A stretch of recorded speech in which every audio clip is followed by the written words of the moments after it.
늦가을 서울 강남의 고급 레스토랑. 창밖으로 은행 나뭇잎이 노랗게 물들어 바람에 흩날리고 있었습니다.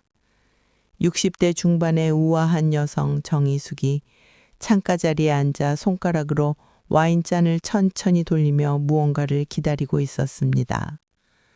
그녀의 얼굴에는 오랜만에 느껴보는 설렘이 어려 있었습니다. 5년 전 남편을 먼저 보냈고 희숙은 혼자서 커다란 집을 지키며 외로운 나날을 보냈습니다. 아침에 눈을 떠도 옆자리는 비어 있었고 저녁 식사는 항상 혼자였습니다.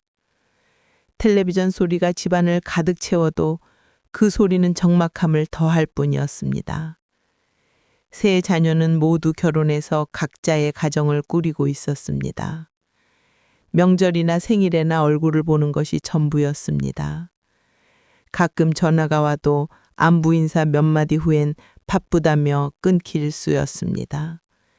희숙은 자식들을 원망하지 않았습니다. 그들도 각자 살기 바쁘다는 것을 알고 있었으니까요. 그렇게 3년을 보냈습니다. 혼자 사는 것에 익숙해지려 했었지만 밤마다 찾아오는 외로움은 견디기 힘들었습니다. 친구들과 어울리고 취미생활도 해보았지만 집에 돌아오면 텅 빈 공간만이 그녀를 맞이했습니다. 그러던 어느 날 희숙의 가장 친한 친구 정숙이 조심스럽게 제안했습니다. 황혼재혼 중개업체에 등록해보는 건 어떻겠냐고. 처음에 희숙은 거절했습니다. 아직 고인이 된 남편에 대한 미안함이 있었고 무엇보다 이 나이에 새로운 사랑을 시작한다는 것이 어색했습니다. 하지만 정숙은 끈질겼습니다. 너도 행복할 권리가 있다고, 돌아가신 분도 너가 행복하길 바랄 거라고 설득했습니다. 결국 희숙은 마음을 열었습니다. 그리고 3개월 전 황혼재혼 중개업체에 등록했습니다. 업체에서는 세심하게 프로필을 작성해 주었습니다. 희숙의 학력, 경력, 취미, 그리고 바라는 이상형까지. 사진도 전문 사진가가 찍어주었습니다. 희숙은 카메라 앞에서 어색하게 웃었지만 완성된 사진을 보고는 놀랐습니다. 사진 속 자신이 생각보다 괜찮아 보였기 때문입니다. 그로부터 2주 후 업체에서 연락이 왔습니다. 희숙과 잘 맞을 것 같은 남성이 있다고. 강민수라는 이름의 60대 후반 남성이었습니다. 프로필을 보니 전직 대학 교수이자 사업가라고 적혀 있었습니다.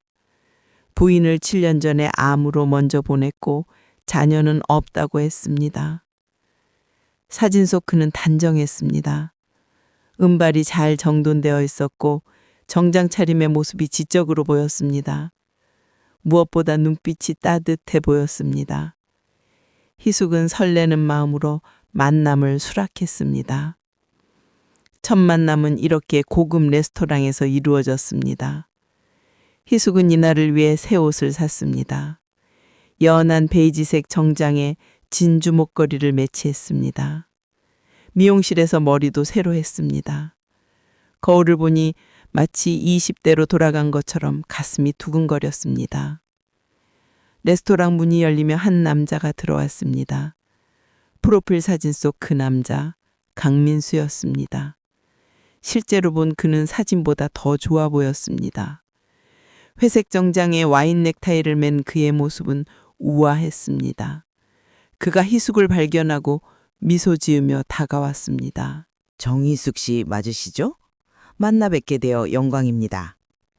민수는 시인사적으로 의자를 빼주며 희숙을 앉게 했습니다. 그의 손동작 하나하나가 세련되어 보였습니다. 희숙은 얼굴이 붉어지는 것을 느꼈습니다. 저도 만나 뵙게 되어 기쁩니다. 두 사람은 자연스럽게 대화를 시작했습니다. 민수는 자신의 과거에 대해 이야기했습니다. 대학에서 30년간 경제학을 가르쳤다고 했습니다. 퇴직 후에는 작은 무역회사를 운영했다고 했습니다. 7년 전 아내가 암으로 세상을 떠난 후 혼자 살아왔다고 했습니다. 제 아내가 투병하던 2년이 정말 힘들었습니다. 매일 병원으로 가며 간호했죠. 마지막 순간까지 함께 있었습니다. 민수의 눈가에 슬픔이 어렸습니다. 희숙은 그의 진심을 느낄 수 있었습니다. 아내가 떠난 후 집이 너무 적막했습니다. 모든 것이 의미 없어 보였어요. 하지만 시간이 지나면서 깨달았습니다. 아내도 제가 행복하게 살기를 원했을 거라고요. 희숙은 고개를 끄덕였습니다. 그녀도 같은 마음이었습니다. 남편도 자신이 외롭게 살기를 원하지 않았을 것입니다. 저도 비슷합니다. 남편이 갑자기 심장마비로 세상을 떠났어요. 아무 예고도 없이요. 아침에 일어나 보니 옆에서 차갑게 식어 있었습니다. 희숙의 목소리가 떨렸습니다. 5년이 지났지만 그날의 충격은 여전히 생생했습니다. 민수가 조심스럽게 희숙의 손을 잡았습니다. 그의 손은 따뜻했습니다. 얼마나 힘드셨겠습니까? 하지만 희숙 씨는 잘 견뎌내셨습니다. 존경스럽습니다. 그날 저녁 두 사람은 3시간 동안 이야기를 나눴습니다. 과거의 아픔, 현재의 외로움, 그리고 미래에 대한 희망까지. 대화는 자연스럽게 이어졌고 어색함은 금방 사라졌습니다. 레스토랑을 나설 때쯤 희숙은 오랜만에 마음이 따뜻해지는 것을 느꼈습니다. 그 후로 두 사람은 매주 만났습니다. 민수는 항상 신사적이었습니다. 데이트 장소는 그가 미리 예약해두었고 희숙이 좋아할 만한 곳들을 골랐습니다. 미술관에서는 작품 하나하나를 설명해 주었고 공연장에서는 클래식 음악의 배경을 이야기해 주었습니다. 하루는 한강 공원을 산책했습니다. 가을바람이 시원하게 불어왔고 두 사람은 나란히 걸으며 이야기를 나눴습니다. 민수는 희숙이의 취향을 기억하고 있었습니다. 희숙이 커피보다 차를 좋아한다는 것, 매운 음식을 잘 못 먹는다는 것, 클래식 음악을 좋아한다는 것. 한 달이 지나자 희숙은 완전히 민수에게 마음을 열었습니다. 그와 함께 있으면 외롭지 않았고 대화를 나누면 즐거웠습니다. 민수도 마찬가지였습니다. 그는 희숙을 볼 때마다 눈이 반짝이었고 항상 따뜻한 미소를 지었습니다. 2달째 되던 날, 민수는 희숙을 집에 초대했습니다. 서울 서초구에 있는 깔끔한 아파트였습니다. 30평 정도 되는 공간은 단정하게 정리되어 있었습니다. 거실에는 책들이 가득했고 벽에는 풍경화 몇 점이 걸려 있었습니다. 집이 좀 어수선해서 부끄럽습니다. 혼자 사는 남자 집이 이렇습니다. 하지만 희숙의 눈에는 집이 매우 깔끔해 보였습니다. 바닥에는 먼지 하나 없었고 주방도 정돈되어 있었습니다. 민수는 직접 차를 끓였습니다. 우롱차였습니다. 희숙이 좋아하는 차였습니다. 두 사람은 소파에 앉아 차를 마시며 이야기를 나눴습니다. 창밖으로는 해가 지고 있었고 노을이 아름다웠습니다. 희숙 씨, 저와 함께 있을 때 행복하신가요? 네, 정말 행복합니다. 이렇게 마음 편한 건 오랜만이에요. 민수가 희숙의 손을 잡았습니다. 그의 눈빛이 진지해졌습니다. 저도 마찬가지입니다. 희숙 씨를 만나고 나서 다시 살아있는 기분입니다. 매일 아침 눈을 뜰 때마다 희숙 씨 생각이 납니다. 희숙의 가슴이 두근거렸습니다. 이 나이에도 이런 설렘을 느낄 수 있다는 것이 신기했습니다. 3달째 되던 어느 봄날, 민수는 희숙을 남산 타워로 데려갔습니다. 저녁 시간이었고 서울의 야경이 눈부시게 펼쳐져 있었습니다. 전망대에서 두 사람은 나란히 서서 야경을 바라봤습니다. 민수가 주머니에서 작은 상자를 꺼냈습니다. 벨벳으로 된 빨간색 상자였습니다. 희숙의 심장이 빠르게 뛰기 시작했습니다. 민수는 한쪽 무릎을 꿇었습니다. 주변 사람들이 놀라 그들을 바라봤습니다. 정희숙 씨, 저와 결혼해 주시겠습니까? 남은 인생 함께 행복하게 살고 싶습니다. 외로움도 슬픔도 함께 나누고 싶습니다. 제 마지막 사랑이 되어 주세요. 상자를 열자 다이아몬드 반지가 반짝였습니다. 희숙의 눈에서 눈물이 흘러내렸습니다. 주변 사람들이 박수를 치기 시작했습니다. 희숙은 떨리는 손으로 민수를 일으켜 세웠습니다. 네, 좋아요. 함께 하겠습니다. 민수가 희숙을 꼭 안아주었습니다. 두 사람은 서울의 야경 아래서 한참을 껴안고 있었습니다. 희숙은 마음속으로 먼저 간 남편에게 용서를 구했습니다. 그리고 새로운 행복을 찾을 것이라고 다짐했습니다. 하지만 희숙의 자녀들은 이 소식을 달가워하지 않았습니다. 며칠 후 자녀들을 불러 모은 자리에서 희숙은 재혼 소식을 전했습니다. 거실에는 세 자녀가 모여 있었습니다. 첫째 아들 준석, 둘째 딸 지영, 막내 아들 민호였습니다. 엄마, 결혼이라니요? 너무 급하신 거 아니에요? 3개월 동안 만났어. 민수 씨는 정말 좋은 사람이야. 지영이가 가장 강하게 반대했습니다. 그녀는 테이블을 탁 치며 일어났습니다. 엄마, 그 사람 제대로 알아보셨어요? 출신 배경은? 재산은? 전과는 없어요? 3개월 만에 결혼을 결정하시다니 너무 상독하세요. 지영아, 엄마를 뭘로 보는 거야? 나도 사람 볼 줄 알아. 민수 씨는 전직 대학교 교수야. 경제학을 가르쳤고 지금은 작은 회사를 운영하고 있어. 민호가 조심스럽게 말했습니다. 엄마, 누나 말도 일리가 있어요. 요즘 황혼재혼 사기 정말 많다고 하잖아요. 재산 노리고 접근하는 사람들. 희숙의 얼굴이 붉어졌습니다. 자식들이 자신을 무시한다는 생각이 들었습니다. 너희들, 엄마 인생은 엄마가 결정한다. 나도 이제 내 행복을 찾을 권리가 있어.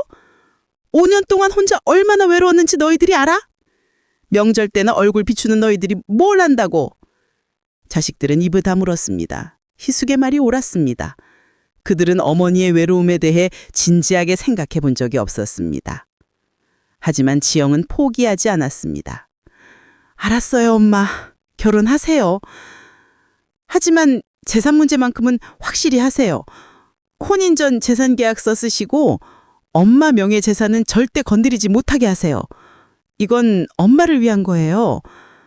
희숙은 잠시 생각했습니다. 지영의 말도 틀린 말은 아니었습니다. 알았어. 그 정도는 하지. 하지만 민수에게 이 이야기를 꺼내자 그는 오히려 적극적으로 찬성했습니다. 당연히 해야죠. 자녀분들이 걱정하시는 게 당연합니다. 저도 희숙 씨 재산에는 관심 없습니다. 저는 희숙 씨라는 사람이 좋아서 결혼하는 거니까요. 민수의 태도는 매우 신사적이었고 이는 오히려 희숙을 안심시켰습니다. 자녀들의 걱정이 기우였다고 생각했습니다. 결혼 준비는 빠르게 진행되었습니다. 성대한 결혼식은 하지 않기로 했습니다. 대신 가족들과 가까운 친구 몇 명만 초대한 소박한 결혼식을 하기로 했습니다. 웨딩홀 대신 작은 레스토랑을 빌렸습니다. 결혼식 날 희숙은 연한 분홍색 한복을 입었습니다. 민수는 검은색 양복을 입었습니다. 두 사람은 서로를 바라보며 미소 지었습니다. 하객들이 박수를 쳤고 축하 인사가 이어졌습니다. 하지만 지영은 내내 민수를 주시었습니다. 뭔가 석연치 않은 느낌이 들었지만 구체적으로 무엇인지는 알 수 없었습니다. 그저 불안한 예감만이 가슴 한편에 자리 잡고 있었습니다. 결혼식이 끝나고 희숙과 민수는 제주도로 신혼여행을 떠났습니다. 3박 4일의 짧은 여행이었지만 두 사람에게는 소중한 시간이었습니다. 바다를 보며 산책하고 맛있는 음식을 먹고 밤에는 호텔에서 조용히 대화를 나눴습니다. 희숙은 행복했습니다. 새로운 인생의 시작이라고 생각했습니다. 외로움은 이제 끝났고 앞으로는 민수와 함께 행복하게 살 것이라고 믿었습니다. 하지만 그녀는 몰랐습니다. 이 행복이 얼마나 짧게 끝날지, 그리고 민수라는 남자가 누구인지, 희숙의 인생에 가장 큰 시련이 곧 찾아올 것이라는 사실을 그녀는 전혀 알지 못했습니다. 제주도에서 돌아온 지 한 달이 지났습니다. 희숙과 민수는 희숙의 집에서 함께 살기로 했습니다. 강남에 있는 40평대 아파트는 넓고 쾌적했습니다. 민수는 자신의 집은 세를 주겠다며 희숙의 집으로 이사했습니다. 신혼생활은 처음에는 달콤했습니다. 아침마다 함께 식사하고 저녁에는 함께 산책했습니다. 민수는 여전히 다정했고 희숙은 행복했습니다. 하지만 변화는 서서히 찾아왔습니다. 결혼 3주가 지난 어느 날 저녁, 민수가 조심스럽게 말을 꺼냈습니다. 두 사람은 거실 소파에 앉아 차를 마시고 있었습니다. 민수는 평소와 달리 표정이 진지했습니다. 여보, 제가 요즘 좋은 투자처를 하나 알아봤어요. 희숙은 차를 마시다 말고 민수를 바라봤습니다. 투자라는 단어가 조금 낯설었지만 남편이 대학 교수 출신이고 사업가라고 했으니 그럴만도 하다고 생각했습니다. 투자요? 어떤 건데요? 민수는 테이블 위에 서류를 꺼내 펼쳤습니다.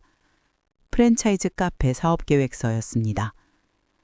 깔끔하게 정리된 자료에는 수익률 분석과 시장 조사 결과가 적혀 있었습니다. 요즘 커피 프랜차이즈가 대세잖아요. 제 친구가 본사 이사로 있는데 특별히 좋은 조건으로 들어갈 수 있대요. 5천만 원만 투자하면 매달 300만 원씩 수익이 나온답니다. 희숙은 서류를 들여다봤습니다. 그래프와 숫자들이 빼곡했습니다. 경제에 밝지 않은 그녀로서는 잘 이해되지 않았지만 민수가 말하는 것이니 믿을만 하다고 생각했습니다.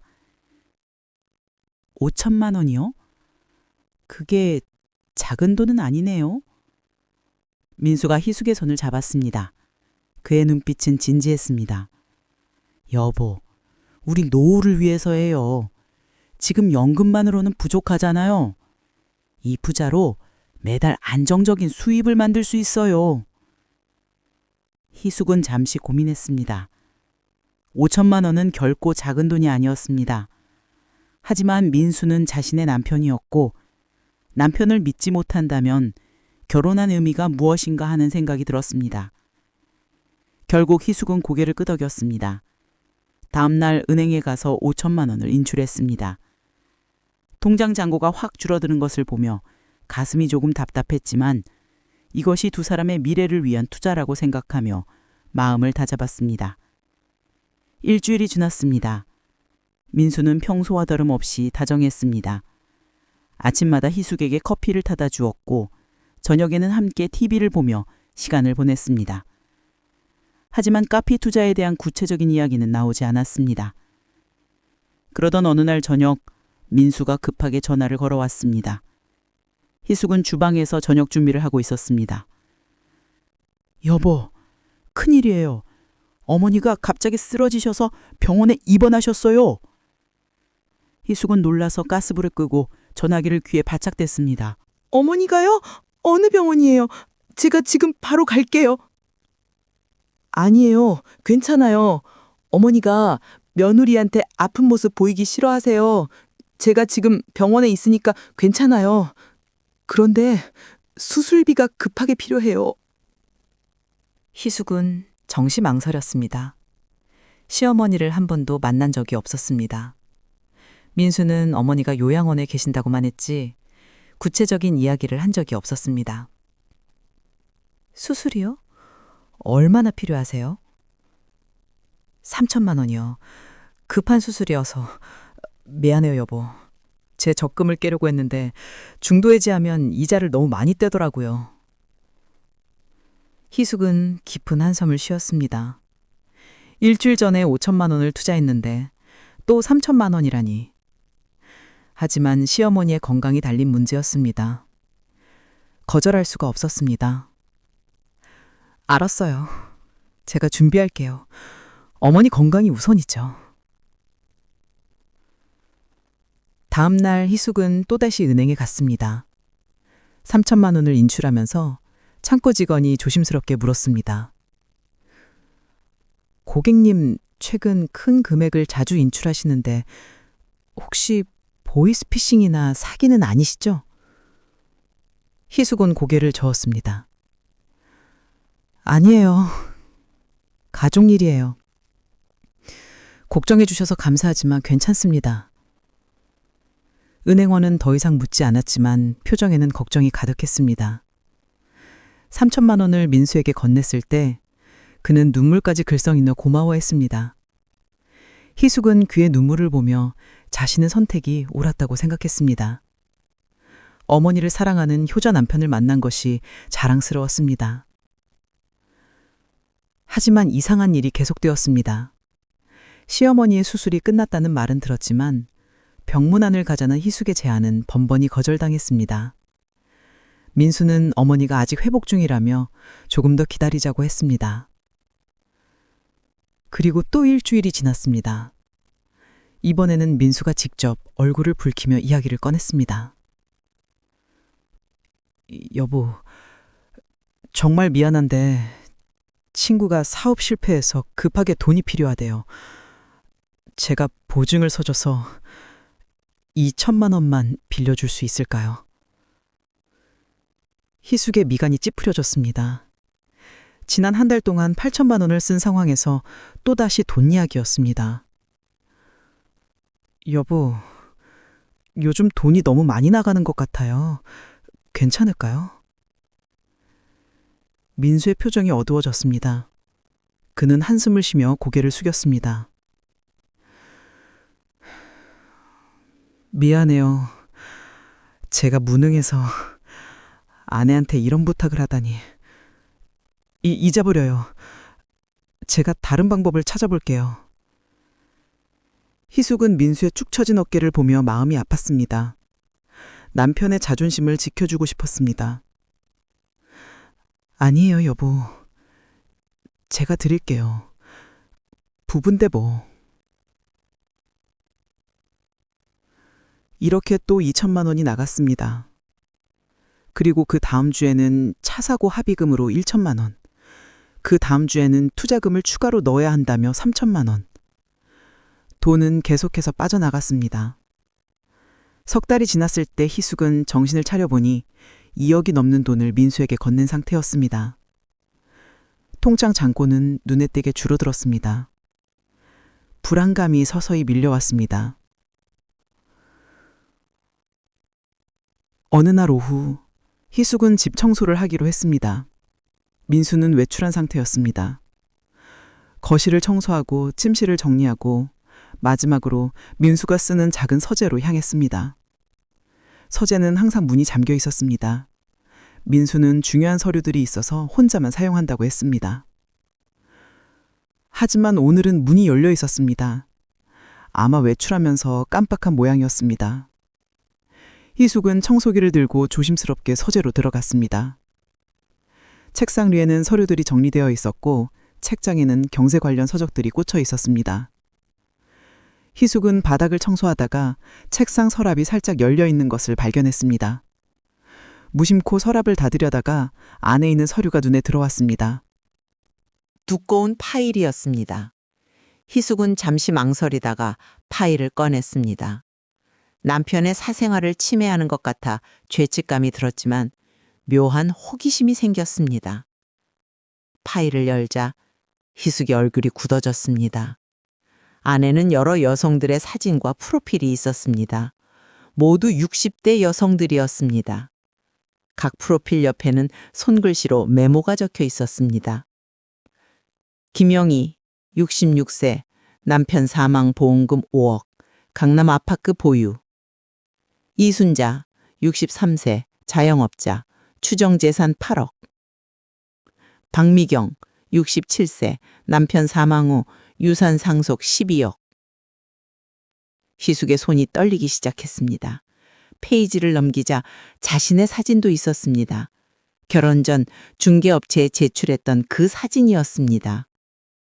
정희숙, 65세, 강남 아파트 소유, 예금 8억, 추정 총재산 15억. 사진 옆에는 빨간 펜으로 체크 표시가 되어 있었고 성공이라는 글자가 적혀 있었습니다. 그 아래에는 더 충격적인 내용이 적혀 있었습니다. 3개월 차, 투자금 명목 5천, 어머니 수술비 3천, 기타 4천, 총 1억 2천 확보. 희숙은 파일을 떨어뜨릴 뻔했습니다. 손이 덜덜 떨렸습니다. 심장이 터질 것 같았습니다. 숨을 제대로 쉴 수가 없었습니다. 더 끔찍한 것은 다음 페이지에 있었습니다. 차악이 타겟이라는 제목 아래 또 다른 여성의 프로필이 있었습니다. 김영자, 68세, 남편 사망 보험금 10억, 자녀 없음, 외로움 많음. 희숙은 벽에 등을 기대고 주저앉았습니다. 머릿속이 하얗게 변했습니다. 지난 3개월이 주마등처럼 스쳐 지나갔습니다. 민수의 다정한 미소, 달콤한 말들, 청혼의 순간. 모든 것이 거짓이었습니다. 그때 현관문이 열리는 소리가 들렸습니다. 민수가 돌아온 것입니다. 희숙은 급히 파일을 원래대로 놓고 서재를 빠져나왔습니다. 청소기를 들고 거실로 나왔을 때 민수가 현관에서 신발을 벗고 있었습니다. 여보, 다녀왔어요. 청소하고 있었어요? 희숙은 최대한 평정을 유지하려 했었습니다. 하지만 목소리가 떨렸습니다. 네, 어서 와요. 민수는 아무것도 눈치채지 못한 듯 거실로 들어와 소파에 앉았습니다. 희숙은 주방으로 가서 물을 한 잔 마셨습니다. 손이 계속 떨렸습니다.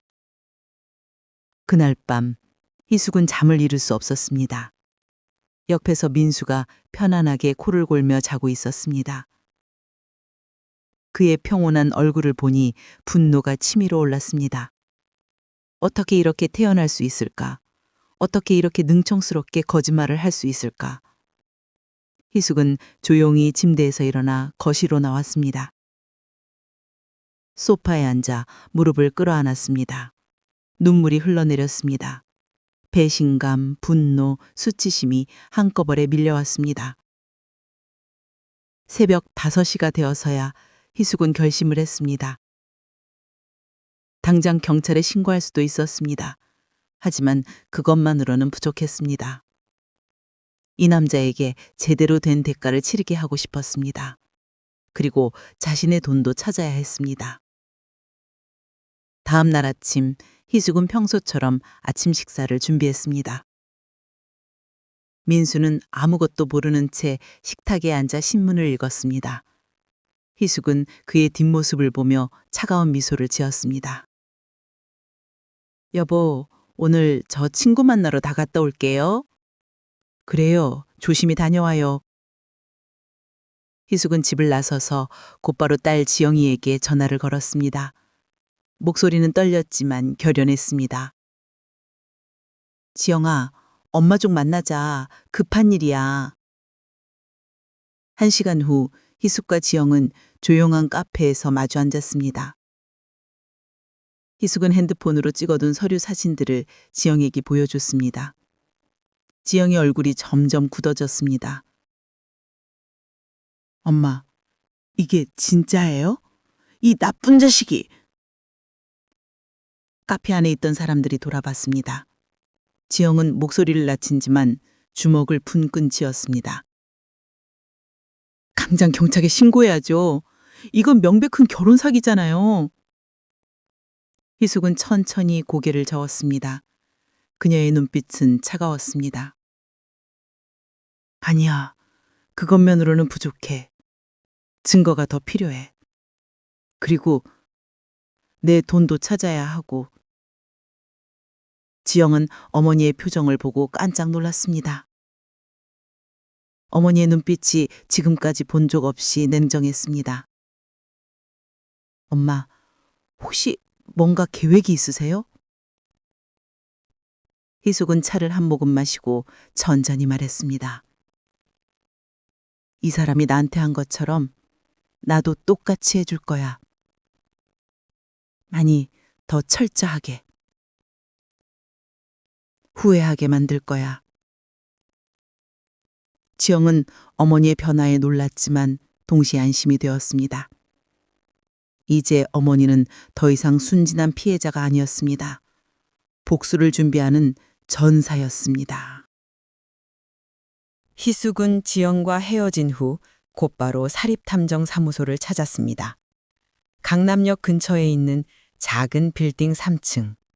조용한 복도 끝에 진실탐정사무소라는 간판이 붙어 있었습니다. 희숙은 잠시 망설이다가 문을 열었습니다. 사무실은 생각보다 깔끔했습니다. 책상 하나, 의자 몇 개, 그리고 벽면을 가득 채운 서류 캐비닛. 30대 중반으로 보이는 남자가 컴퓨터 앞에 앉아 있다가 희숙을 보고 일어났습니다. 어서 오세요. 전화 주신 정희숙 씨 맞으시죠? 희숙은 고개를 끄덕이며 의자에 앉았습니다.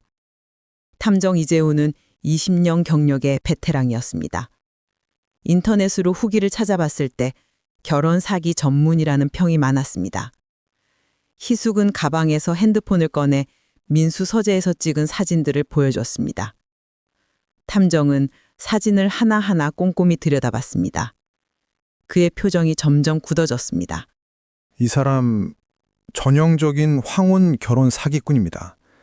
이런 파일을 만들어 두고 체계적으로 접근하는 수법이에요. 희숙은 예상했던 말이었지만 직접 들으니 가슴이 무너지는 것 같았습니다. 탐정은 계속해서 설명했습니다. 요즘 이런 사기꾼들이 많습니다. 황혼 재혼 중개업체에 가짜 프로필을 등록하고 외로운 여성들을 타겟으로 삼죠. 보통 6개월에서 1년 정도 관계를 유지하면서 재산을 빼돌린 후 사라집니다. 희숙은 주먹을 꽉 쥐었습니다. 그렇다면 민수, 아니 그 남자는 처음부터 자신을 이용할 계획이었던 것입니다. 이 사람에 대해 모든 것을 알아주세요. 진짜 이름, 과거 전과 기록, 다른 피해자들, 그리고 지금 무엇을 하고 있는지. 탐정은 메모를 하며 고개를 끄덕였습니다. 일주일이면 충분합니다. 그런데 정희숙 씨, 혹시 경찰 신고는 생각하고 계신가요? 아직은 아닙니다. 제대로 된 증거를 모으고 제 돈도 찾아야 해요. 그리고 이 사람이 확실하게 대가를 치르게 하고 싶습니다. 탐정의 눈빛이 이해한다는 듯 깊어졌습니다. 그는 오랜 경험상 이런 피해자들의 심정을 잘 알고 있었습니다. 일주일은 길게 느껴졌습니다. 희숙은 집에서 민수와 함께 생활하면서 최대한 평소처럼 행동했습니다. 아침에 일어나 식사를 준비하고 저녁에는 함께 TV를 봤습니다. 민수는 아무것도 눈치채지 못했습니다. 하지만 밤마다 희숙은 분노와 싸워야 했습니다. 옆에서 편안하게 잠든 민수를 보면 소리를 지르고 싶었습니다. 하지만 참았습니다. 복수는 차갑게 그리고 완벽하게 이루어져야 했습니다. 민수는 여전히 돈을 요구했습니다. 이번에는 회사 운영자금이 필요하다며 3천만 원을 달라고 했습니다. 희숙은 순순히 돈을 건넸습니다. 하지만 이번에는 현금이 아닌 추적 가능한 수표로 주었습니다. 탐정의 조언이었습니다. 여보, 현금보다는 수표가 안전할 것 같아요. 요즘 강도도 많잖아요. 민수는 의심 없이 수표를 받았습니다. 그는 희숙이 여전히 순진한 아내라고 생각하고 있었습니다. 일주일 후 탐정에게서 연락이 왔습니다. 희숙은 다시 사무실을 찾았습니다. 탐정의 책상 위에는 두꺼운 파일이 놓여 있었습니다. 정희숙 씨, 조사 결과입니다. 충격적인 내용이 많으니 마음의 준비를 하세요. 희숙은 깊게 숨을 들이마셨습니다. 탐정은 파일을 펼치며 설명하기 시작했습니다. 먼저 이 사람의 본명은 박철호입니다. 61세. 강민수는 가명이에요. 대학 교수 경력은 완전히 거짓입니다. 실제로는 고졸 학력이고 젊었을 때는 중고차 딜러를 했죠. 희숙은 입술을 깨물었습니다. 모든 것이 거짓이었습니다. 탐정은 계속해서 말했습니다. 그리고 전과는 3번입니다. 첫 번째는 30년 전 사기죄로 징역 2년, 두 번째는 15년 전 횡령죄로 징역 1년 6개월, 세 번째는 10년 전 결혼 사기로 징역 3년입니다. 탐정은 전과 기록 사본을 희숙에게 건넸습니다. 희숙의 손이 떨렸습니다. 그리고 더 충격적인 사실이 있습니다. 지난 10년간 총 7명의 여성과 결혼했다가 이혼했습니다. 모두 60대 여성들이었고 평균적으로 1억에서 3억씩 가져갔어요. 희숙은 파일을 펼쳐보았습니다. 7명의 여성들 사진과 프로필이 있었습니다. 모두 자신과 비슷한 처지였습니다. 남편을 먼저 보내고 외로움에 지친 여성들. 이 여성들은 지금 어떻게 되었나요? 대부분 재산을 많이 잃었습니다. 한 분은 집까지 잃고 자녀 집에서 얹혀 살고 계시고요. 하지만 아무도 신고하지 않았습니다. 부끄러워서, 그리고 증거가 부족해서요. 희숙은 분도가 치밀어 올랐습니다. 얼마나 많은 여성들이 이 악당에게 당했을까? 얼마나 많은 눈물이 흘러졌을까? 탐정은 다음 페이지를 넘겼습니다. 그리고 박철호는 지금 다른 여성도 만나고 있습니다. 희숙의 눈이 커졌습니다. 김영자 씨, 68세입니다. 남편이 3년 전 사망했고 보험금으로 10억을 받았어요. 자녀가 없어서 혼자 살고 계시죠.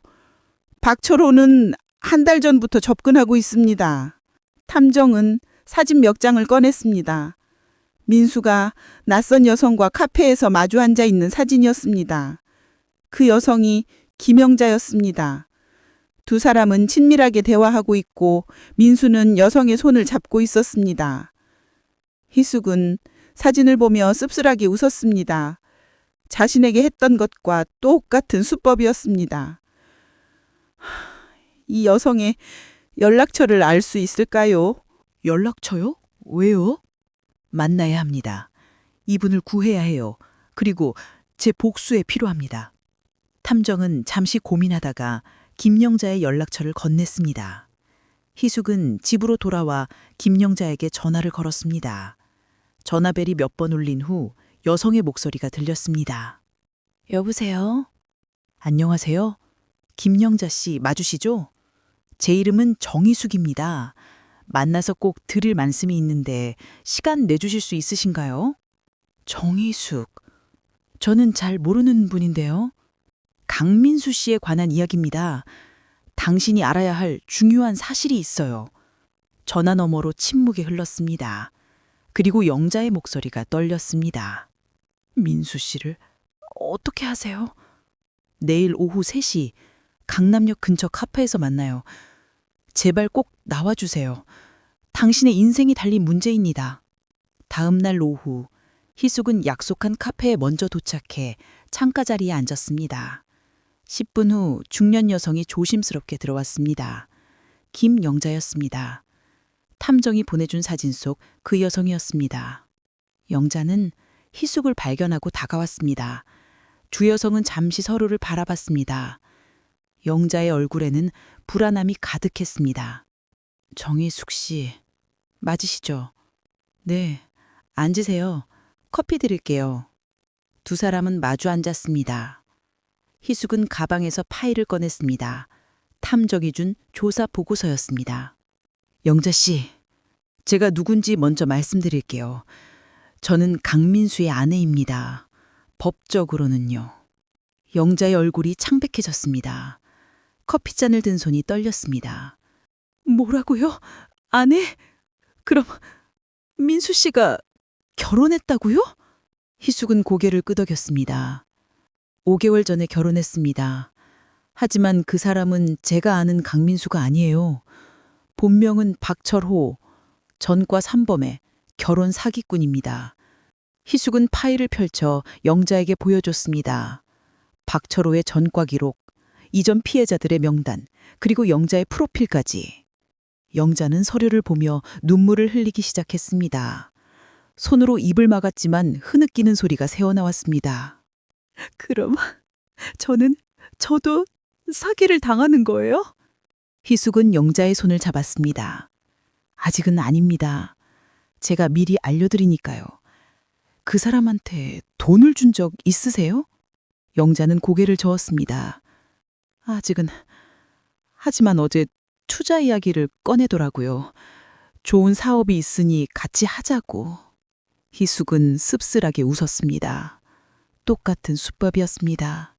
영자 씨, 당신은 운이 좋아요. 제가 막을 수 있으니까요. 하지만 제게 도움이 필요합니다. 영자는 눈물을 닦으며 고개를 들었습니다. 무엇을 도와드리면 될까요? 희숙은 자신의 계획을 설명하기 시작했습니다. 박철호를 함정에 빠뜨리고 그의 범죄를 완벽하게 입증하고 돈을 되찾는 것.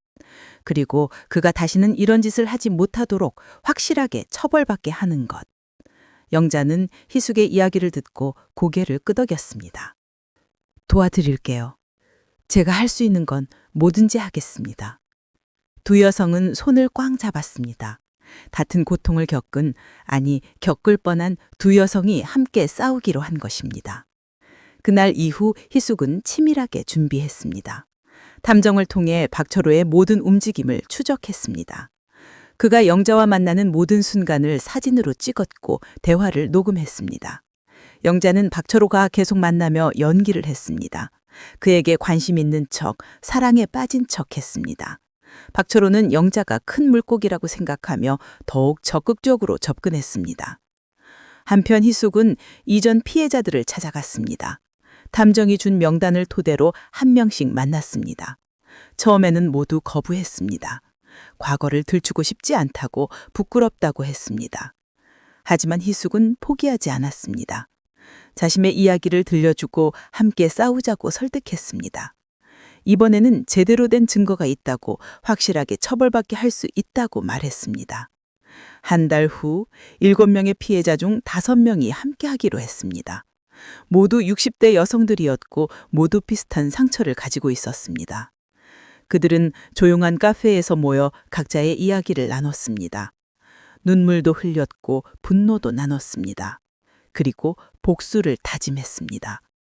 이번에는 확실하게, 완벽하게. 희숙은 변호사도 선임했습니다. 형사사건 전문 변호사였습니다. 50대 여성 변호사 김민지는 희숙의 이야기를 듣고 흔쾌히 도와주겠다고 했습니다. 정희숙 씨, 증거가 충분합니다. 이 정도면 확실하게 유죄 판결을 받을 수 있어요. 하지만 한 가지 더 필요합니다. 무엇이죠? 결정적 증거요. 그 사람이 직접 사기 행각을 인정하는 녹음이나 돈을 빼돌리는 현장을 잡는 것. 그러면 변명의 여지가 없습니다. 희숙은 고개를 끄덕였습니다. 그리고 계획을 세웠습니다. 박철호를 완벽한 함정에 빠뜨릴 마지막 계획을. 희숙은 드디어 오랜 기다림 끝에 복수의 무대를 준비했습니다. 모든 고통과 눈물을 견뎌낸 시간의 끝에서 이제는 그녀가 웃을 차례였습니다. 이 싸움은 단순한 감정의 발산이 아니었습니다.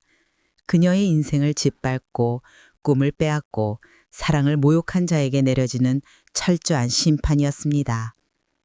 박철호, 그 남자는 여전히 교만했습니다. 회사에서의 지위도 주변의 평판도 여전히 그를 떠받치고 있었습니다. 그는 세상에 영원히 자신을 지켜줄 거라 믿었습니다. 하지만 그 믿음은 곧 그의 발밑에서부터 무너져 내리기 시작했습니다. 이제 시작이야, 박철호. 네가 만든 무대에서 내가 마지막 장면을 연출해 줄게. 희숙은 치밀했습니다. 그녀는 지난 몇 달 동안 철호의 주변 인물 하나하나를 조사했습니다. 그의 비서, 투자자, 심지어 그가 몰래 만나던 여인까지. 그들이 원하는 것, 두려워하는 것, 숨기고 있는 것, 모든 약점을 파악했습니다. 희숙은 조근 회사를 인수했습니다. 겉보기에는 별다른 연관이 없어 보였지만 그 회사는 철호의 주력 거래처 중 하나였습니다. 서서히 그리고 조용히 희숙은 철호의 제국을 안에서부터 갉아먹기 시작했습니다. 뭐야? 계약이 취소됐다고? 이유가 뭐야? 대표님, 그쪽 회사가 새로 대표가 바뀌었답니다. 조건이 바뀌었다고. 철호는 짜증을 냈습니다. 하지만 그는 아직 눈치채지 못했습니다. 그 새 대표가 바로 자신이 버리고 모욕했던 여인 희숙이라는 사실을. 희숙은 냉정했습니다. 복수란 감정에 휘둘리면 실패한다고 믿었습니다. 그녀는 웃으며 완벽한 거래 조건을 제시했습니다. 단 하나의 목적, 철호의 신뢰를 무너뜨리기 위해서였습니다. 곧 무너질 거야. 네가 쌓아 올린 그 위선의 탑이. 철호는 희숙의 존재를 모른 채 그녀가 준비한 덫으로 걸어 들어갔습니다. 그의 회사는 점점 불안정해졌고 투자자들은 하나 둘 등을 돌렸습니다. 이상하리만큼 거래들이 꼬이고 돈의 흐름이 막혔습니다. 모든 것이 계획된 혼란이었습니다. 희숙은 다음 단계를 준비했습니다. 그녀는 철호가 숨겨둔 비자금 계좌와 불륜 상대를 추적했습니다. 그녀의 손에는 이미 완벽한 증거들이 쥐어져 있었습니다. 사진, 통화 녹음, 송금 내역. 그 모든 것들이 그의 명예를 산산이 조각낼 폭탄이었습니다. 희숙은 조용히 움직였습니다. 그녀는 불륜 상대가 다니는 회사를 찾아가 은밀하게 이야기를 나눴습니다. 그녀는 상대 여인의 불안과 욕심을 정확히 꿰뚫었습니다. 돈과 보안, 그리고 언론. 그 세 가지 키워드를 이용해 그녀는 완벽히 상황을 장악했습니다. 당신은 이용당했어요. 그 사람은 당신을 지켜주지 않을 거예요. 오히려 당신을 버리고 모든 죄를 뒤집어 씌울 거예요. 그 여인은 처음엔 부정했습니다. 그러나 증거들이 쏟아지자 결국 무너졌습니다. 희숙은 그녀를 설득하지 않았습니다. 단지 진실을 보여줬을 뿐이었습니다. 며칠 후 한 언론사 기자가 익명의 제보 메일을 받았습니다. 첨부된 파일에는 충격적인 내용이 담겨 있었습니다. 유명 기업인 강민수, 회사 자금을 이용해 불법 비자금 조성 및 불륜 관계 유지. 언론은 즉시 움직였습니다. 뉴스는 폭발하듯 퍼졌습니다. 댓글창은 분노로 가득 찼고 주가가 폭락했습니다. 철호는 침착함을 잃었습니다. 이건 조작이야. 누가 이런 짓을... 그의 목소리는 흔들렸습니다. 하지만 이미 너무 늦었습니다. 세상은 그를 향한 믿음을 거두었습니다. 그의 회사, 그의 이름, 그의 인생이 조금씩 무너져 내려가고 있었습니다. 희숙은 모니터 앞에서 조용히 미소 지었습니다. 그녀는 승리를 자축하지 않았습니다. 이건 아직 시작이었기 때문입니다. 이제 천막이 끝났어, 철호. 너의 제국이 무너지는 장면은 이제 막 시작됐을 뿐이야. 그녀는 그를 파괴하기 위해 그가 만든 방식 그대로를 사용했습니다. 거짓, 배신, 욕망. 그가 뿌린 씨앗은 결국 자신에게로 돌아가고 있었습니다. 철호는 모든 걸 잃고 혼자 남았습니다. 밤새 술을 마시며 모니터를 바라봤습니다. 댓글엔 자신을 향한 조롱과 비난이 넘쳐났습니다. 그는 모니터를 주먹으로 내리쳤습니다. 피가 묻었지만 그 고통조차 느껴지지 않았습니다. 그리고 그때 그의 메일함에 한 통의 메일이 도착했습니다. 보낸 사람, 알 수 없는. 제목, 내 복수는 이제 시작이야. 철호의 손이 떨렸습니다. 그는 직감했습니다. 이건 단순한 복수가 아니었습니다. 자신이 짓밟은 모든 것들이 이제 자신에게로 돌아가고 있었습니다. 희숙은 화면 속 철호의 사진을 바라보며 조용히 웃었습니다. 그녀의 눈빛은 차갑고 흔들림 없었습니다. 이제 마지막 막이 열립니다. 그녀의 복수극은 이제 최종 단계로 향하고 있었습니다. 박철호는 더 이상 예전의 박철호가 아니었습니다. 언제나 자신감으로 가득 차 있던 그의 눈빛은 이제 두려움과 초조함으로 얼룩져 있었습니다. 희숙이 그의 세상을 조금씩 무너뜨린 그 순간부터 모든 것이 뒤틀리기 시작했습니다. 박철호는 사업장에서 쫓겨났습니다. 회계 조작, 뇌물거래, 허위 보고서. 모두 그가 숨겨온 불법들이었습니다. 하지만 그 증거들이 어떻게 세상 밖으로 나왔는지 그는 몰랐습니다. 그가 모르는 사이 희숙은 그의 그림자 속을 오래 관찰하고 있었습니다. 희숙은 차분했습니다. 분노로 시작된 복수는 이제 정밀한 계산으로 완성되어 가고 있었습니다. 그는 자신이 직접 겪은 모욕과 배신을 감정이 아니라 이성으로 되갚고 있었습니다. 세상은 철호에게 등을 돌렸습니다. 동료들은 그를 피했고 투자자들은 계약을 취소했습니다. 언론은 그의 이름을 연일 보도했습니다.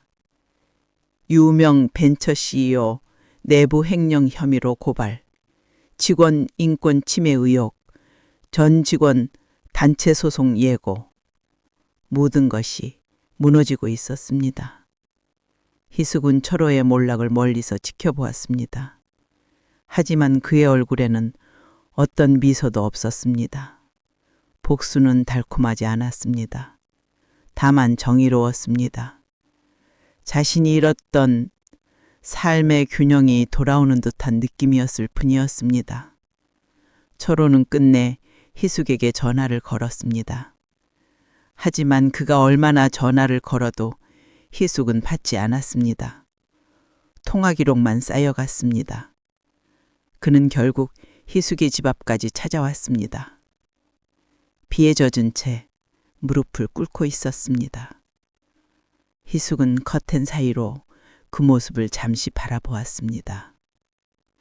그의 입에서는 미안하다는 말이 흘러나왔지만 그것은 너무 늦은 사과였습니다. 희숙은 문을 열지 않았습니다. 그날 이후 철호는 사라졌습니다. 그가 떠난 자리는 고요했습니다.